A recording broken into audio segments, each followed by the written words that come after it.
दलितों का मसीहा डॉक्टर भीमराव अंबेडकर। मैं अछूत हूँ, यह पाप है। लोग अछूतों को पशु पक्षियों से भी गया बीता समझते हैं। वे कुत्ते बिल्ली तो छू सकते हैं, परंतु महार जाति के आदमी को नहीं। किसने बनाई है छुआछूत की व्यवस्था? किसने बनाया है किसी को नीच किसी को ऊंच? भगवान ने? हरगिज नहीं। वह ऐसा नहीं करता। वह सबको समान रूप से जन्म देता है। यह बुराई तो मनुष्य ने पैदा की है। मैं इसे समाप्त करके रहूंगा। अपने मन में इस निश्चय का अंत करने वाले डॉक्टर भीमराव अंबेडकर मध्य प्रदेश के महू नगर की धरती पर 14 अप्रैल 1891 को एक महार परिवार में जन्मे। पिता रामजी सकपाल की आप 14वीं संतान के रूप में मां भीमाबाई के प्यार व दुलार के ममता रूपी आंगन में मात्र 5 वर्ष तक ही खेल पाए। बदले में मिला चाची मीराबाई का उदार प्यार। अंबेडकर को चाची प्यार में भीमा नाम से पुकारती थी। कालांतर में यही बालक भीमराव रामजी अंबेडकर कहलाया। उस वक्त भारत गोरी सरकार की गिरफ्त में था और भारत पर उसका एक छत्र राज था। अंग्रेज हिंदुओं में इस छुआछूत रूपी बीज को डालकर फूट डालो और शासन करो की फसल काट रहे थे, और हिंदू फंसे थे ऊंच नीच, छोटा बड़ा, ब्राह्मण, ठाकुर, कायस, चमार, कोरी अर्थात इन भेदभाव की तुच्छ व निचली भावनाओं की दलदल में। भीमराव संस्कृत की शिक्षा ग्रहण करना चाहते थे, परंतु संस्कृत के शिक्षक ने उन्हें शिष्य रूप में स्वीकार नहीं किया, क्योंकि वह अछूत थे। विवश होकर उन्हें फारसी भाषा का अध्ययन करना पड़ा। अध्यापक उनकी अभ्यास पुस्तिका तथा कलम तक भी नहीं छू सकते थे। उन्हें पूरे दिन स्कूल में प्यासा रहना पड़ता था, क्योंकि अछूत होने के कारण वहां पानी भी नहीं पी सकते थे। सन 1905 में रामाबाई नाम की कन्या से शादी कर पिताजी के साथ मुंबई पहुंचकर एल्फिंस्टन स्कूल में प्रवेश लिया, जहां छुआछूत की भावना नहीं थी। सन 1907 में मैट्रिक परीक्षा उत्तीर्ण करने पर बड़ौदा के महाराजा सयाजी राव गायकवाड़ ने प्रसन्न होकर 25 रुपये मासिक छात्रवृत्ति देना आरंभ किया। पिता की अचानक मृत्यु हो जाने पर बड़ौदा महाराज के यहाँ से नौकरी से त्यागपत्र देकर तथा बाद में बड़ौदा महाराज की छात्रवृत्ति पर अमेरिका चले गए, जहां 1915 में एमए तथा 1916 में पीएचडी की उपाधि पाने में सफलता हासिल की। बाद में 1923 में लंदन पहुंचकर डीएससी तथा बारेट लॉ की उपाधियां प्राप्त की। लंदन में रहकर डॉक्टर अंबेडकर ने ब्रिटेन के संसदात्मक जनतंत्र, स्वतंत्रता तथा उदारवादिता के मूल्यों का गहन अध्ययन किया। अमेरिका, ब्रिटेन तथा जर्मनी की यात्रा के पश्चात डॉक्टर भीमराव भारत लौट आए। यहाँ पर फिर वही अतीत के जीवन की मार झेलनी पड़ी। उन्हें होटलों तक में रहने का स्थान नहीं मिला। कर्मचारी वर्ग भी उनसे कोड़ी के समान घृणा करने लगा। उन्होंने हिंदू समाज के इस कलंक छुआछूत के विरुद्ध संघर्ष का बीड़ा उठाया। महाराजा कोल्हापुर की सहायता से डॉक्टर साहब ने 1920 में मूक नायक नामक पत्रिका का प्रकाशन कर अपने समाज की शोचनीय दशा का वर्णन किया। हिंदू समाज व्यवस्था पर तीखे व्यंग्यों के कोड़े छोड़े, क्योंकि वह हिंदू समाज अंग्रेजों की पराधीनता रूपी पिंजड़े में कैद पंछी की तरह फड़फड़ा रहे थे। डॉक्टर साहब ने हिंदुओं को जगाते हुए उनमें चेतना रूपी प्रकाश भरकर कहा, स्वतंत्रता दान में मिलने वाली वस्तु नहीं है, इसके लिए हमें संघर्ष करना पड़ेगा। 1927 में डॉक्टर भीमराव ने बहिष्कृत भारत नामक मराठी पत्रिका का प्रकाशन किया। शोषित समाज को अपने अस्तित्व तथा सम्मान को पाने हेतु इस पत्रिका ने मुर्दे में जान डालने का काम किया। उनकी इस गर्जना के प्रभाववश समाज में उथल पुथल आरंभ हो गई। उनकी इन सामाजिक सेवाओं से सम्मानार्थ 1927 में उन्हें मुंबई विधान परिषद का सदस्य मनोनीत किया गया। इस पद पर कार्य करते हुए डॉक्टर साहब ने शासन तथा जनता के समक्ष दलित समाज की अन्यायपूर्ण स्थिति को ध्वनित किया। सामाजिक अछूतोद्धार कार्यक्रम के ही अंतर्गत बहिष्कृत हितकारी सभा की स्थापना भी की तथा मुंबई के सिद्धार्थ कॉलेज का भी श्री गणेश किया। बाद में औरंगाबाद में मिलिंद कॉलेज का पुनरुद्धार किया तथा पीपल्स एजुकेशन सोसाइटी की स्थापना भी की, जिसके अंतर्गत आज लगभग 15-20 छोटे बड़े कॉलेज कार्यरत हैं। इंडिपेंडेंट लेबर पार्टी की स्थापना कर अपने अभियान को कानूनी एवं राजनीतिक संरक्षण प्रदान किया। इस पार्टी ने मुंबई विधानसभा का चुनाव लड़ा तथा 15 स्थानों पर अपना अधिकार किया। विधानसभा में विपक्ष के नेता के रूप में अनेकानेक सुधारक कानून बनवाकर समाज उत्थान हेतु महत्वपूर्ण कार्य किए। 1942 में आपको गवर्नर जनरल की कार्यकारिणी में श्रमिक के प्रतिनिधि के रूप में चुना गया। इस गौरवपूर्ण पद पर रहकर सन 1946 तक सेवा करते रहे। बंगाल विधानसभा हेतु 1946 में ही आपको चुना गया, जहां इन्होंने भारत एक हो का नारा दिया। संविधान सभा के प्रारूप को तैयार करने वाली समिति का 1947 में आपको अध्यक्ष चुना गया।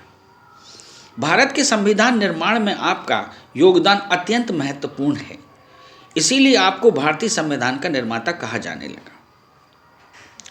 15 अगस्त 1947 को भारत के स्वतंत्र होते ही पंडित जवाहरलाल नेहरू के नेतृत्व में बनी सरकार में स्वतंत्र भारत के प्रथम कानून मंत्री का पद संभाला। उन्होंने अपने समय में भारत के पुराने कानूनों में संशोधन करना चाहा, परंतु पंडित जवाहरलाल नेहरू से इस संबंध में मतभेद हो जाने के परिणाम स्वरूप सन 1951 में ही अपने पद से त्यागपत्र देना पड़ा। सरकार से अलग होकर डॉक्टर भीमराव पूरी शक्ति से अछूतों की सेवा में जुट गए। दलित समाज के मसीहा पुकारे जाने लगे। जहां भी सम्मेलनों व सभाओं को संबोधित करते जय भीम के ऊंचे नारों से दिगंत गूंज उठता। पंडित जवाहरलाल नेहरू की सरकार से त्यागपत्र तो क्या दिया, उन्हें अभागे हिंदुओं को एक सबक दिया, जिनकी रग रग में छुआछूत व नफरत का विष समाया हुआ था। उनकी मान्यता थी कि इस धरा पर ना कोई ऊंचा है ना कोई नीचा है, तब छुआछूत और नफरत ये शब्द कहाँ से आए। 5 जून 1952 को कोलंबिया विश्वविद्यालय ने एक विशेष दीक्षांत समारोह में विधि ज्ञान के सम्मानार्थ उन्हें LL.D की उपाधि देकर विभूषित किया तथा इन शब्दों में उनके प्रति सम्मान व्यक्त किया। डॉक्टर भीमराव भारत के ही नहीं, विश्व के महान नागरिक हैं। वह एक महान समाज सुधारक होने के साथ साथ महान मानवतावादी तथा मानव अधिकारों के संबल पक्षधर भी हैं। अछूतों का इतिहास, शूद्र कौन थे नामक पुस्तक में वर्णित है। भाषाई राज्यों पर विचार उनकी दूसरी पुस्तक सन 1955 में प्रकाशित हुई। डॉक्टर अंबेडकर हिंदू धर्म ही नहीं, वह किसी भी धर्म के विरोधी नहीं थे। धर्म मनुष्य के लिए आवश्यक है, यह वह स्वयं मानते थे। उनकी लड़ाई हिंदू धर्म से नहीं, लड़ाई तो छुआछूत और नफरत से थी, जिनसे स्वयं मनुष्य ने अन्य वर्गों की तुलना में अपने को ऊंचा और श्रेष्ठ होने का दावा किया है। इन शब्दों का धर्म में कोई स्थान नहीं, यह तो मनुष्य ने स्वयं धर्म के नाम पर किए हैं। डॉक्टर अंबेडकर द्वारा निर्धारित धर्म के लक्षण वस्तुतः सर्वधर्म समभाव का प्रारूप प्रस्तुत करते हैं। धर्म नैतिकता की दृष्टि से प्रत्येक धर्म का मान्य सिद्धांत है। धर्म बौद्धिकता पर टिका होना चाहिए, जिसे दूसरे शब्दों में विज्ञान कहा जा सकता है। इसके नैतिक नियमों में स्वतंत्रता, समानता और भ्रातृत्व भाव का समावेश हो। जब तक सामाजिक स्तर पर धर्म में ये 3 गुण विद्यमान नहीं होंगे, धर्म का विनाश हो जाएगा। धर्म को दरिद्रता को प्रोत्साहित नहीं करना चाहिए। उनके अनुसार हिंदू जिसे धर्म कहते हैं, वह धार्मिक और निषेधों का पुलिंदा है। उनका स्पष्ट मत था कि नियमबद्ध धर्म के स्थान पर सिद्धांतों का धर्म होना चाहिए। डॉक्टर भीमराव अंबेडकर ने बौद्ध धर्म को इसलिए पसंद किया कि वह समानता पर आधारित धर्म है। सन 1949 में नेपाल काठमांडू में आयोजित विश्व बौद्ध सम्मेलन में बौद्ध धर्म तथा मार्क्सवाद पर भाषण दिया। 1951 में स्वयं भारतीय बुद्ध जनसंघ की स्थापना की तथा बुद्ध उपासना पंथ नामक पुस्तक का संपादन किया। सन 1954 में वर्मा रंगून में आयोजित विश्व बौद्ध सम्मेलन में भारतीय प्रतिनिधि के रूप में भाग लिया तथा 1955 में भारतीय बुद्ध महासभा की स्थापना की। 14 अक्टूबर 1956 को डॉक्टर अंबेडकर ने बौद्ध धर्म को स्वीकार कर लिया तथा इसी वर्ष 1956 में काठमांडू में आयोजित विश्व बौद्ध सम्मेलन में उन्हें नव बुद्ध की उपाधि से सम्मानित किया गया। इसी समय शूद्र वर्ग के एक समुदाय ने बौद्ध धर्म में धर्मांतरण किया। विश्व का चहेता यह महामानव 6 दिसंबर 1956 को महाप्रयाण की ओर प्रस्थान कर गया। भारत रत्न से सम्मानित डॉक्टर भीमराव अंबेडकर को एक विश्व स्तरीय विधिवेत्ता, दलित राजनेता और भारतीय संविधान के मुख्य शिल्पकार के रूप में जाना जाता है। लेकिन उनसे जुड़ी हुई कुछ ऐसी बातें हैं जिससे ज़्यादातर लोग अनजान हैं।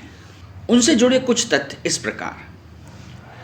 डॉक्टर अंबेडकर अपने माता पिता की 14वीं और आखिरी संतान थे।